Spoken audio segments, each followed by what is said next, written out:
तिकडे बुलढाणा शहरातल्या कारंजा चौक परिसरात मतदान केंद्रावर ऊन वाढलंय, त्यामुळे मतदान केंद्रावर गर्दी कमी होऊ लागली। गर्दी कमी असली तरी मतदानात मात्र खंड पडलेला नाही।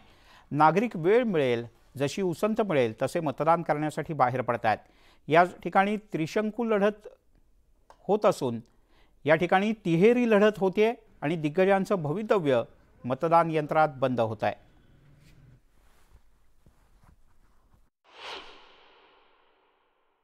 एकीकडे मतदान सुरू आहे आणि दुसरीकडे उन्हाचा पारा मात्र वाढू लागलेला आहे आणि त्यामुळे कुठेतरी मतदानासाठी येणाऱ्या लोकांची संख्या हळूहळू कमी होतीये असं दिसायला लागलेलं आहे। मी सध्या बुलढाणा शहरातील जी कन्या शाळा आहे कारंजा चौक इथली त्या सेंटरवर आलेले जिथं मतदान सुरू आहे आणि इथे आपण पाहतोय की थोडीशी गर्दी कमी झालेली आहे। सकाळी आपण बऱ्याच ठिकाणी गर्दी पाहिली होती, पण आता जसं जसं ऊन वाढत आहे तसं तसं गर्दीचं प्रमाण थोडं कमी होताना दिसत आहे।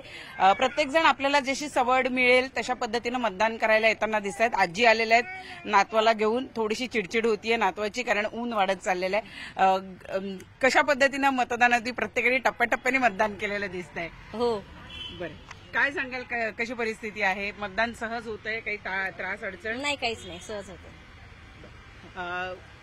काय सांगा तुमचा जो मतदान हा जो सगळा मतदान परिसर आहे किंवा मतदान क्षेत्र आहे, लोक मतदानाला बाहेर पडत आहेत का नाही पडत आहे? लोकांच्या मनात राग आहे, काय वाटतंय?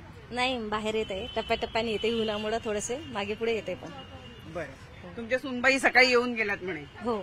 आणि तुम्ही आता आलात? हो, मी आता। जशी सवड मिळेल तसं। बरं, तुम्ही सांगा काय म्हणताय? बुलढाण्यातल्या लोकांचा काय कल आहे? काय वाटतं बुलढाण्यातल्या लोकांना? बुलढाण्यात आता मतदान जे ते टप्प्याटप्प्यानं होतंय। सकाळी बरेचसे लोक मतदानासाठी येऊन गेलेत। आता बरीचशी गर्दी जी होणार आहे ती 4 वाजता नंतर होणार आहे, कारण की आता उन्हाचा पारा वाढला असल्यामुळे सध्या दुपारच्या वेळेमध्ये मतदान हा कमी होते। संध्याकाळी 4 नंतर बरीचशी गर्दी होईल समजा मतदानाकरते।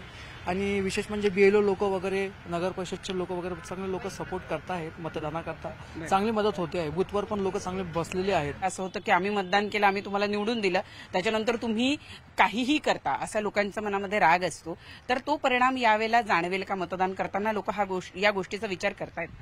लोक सगळ्याच गोष्टींचा विचार करतात, कोण डेव्हलपमेंट करत आहे, कोण नाही करत आहे, कोणाला आपण वोट द्यायला पाहिजे याचाही लोक जसं विचार करतात। लोक सगळं काही बघत असतात आणि त्या सगळ्या गोष्टींवर विचार करूनच लोक जसं वोट करतात असं माझं मत आहे। आणि हे पक्षांचं जे तुम्ही बोलले की जसं खिचडी झाली आहे, सगळं संघटित होत आहे, कोणी काही अपक्ष वगैरे आहेत, तर त्यांचा सुद्धा लोक विचार करतील। कोण डेव्हलपमेंट करत आहे नाही करत आहे सगळं लोकांना माहिती आहे, हे पब्लिक हे सब जानती है। बुलढाणामधून मी प्रणाली कापसे, न्यूज 18 लोकमत।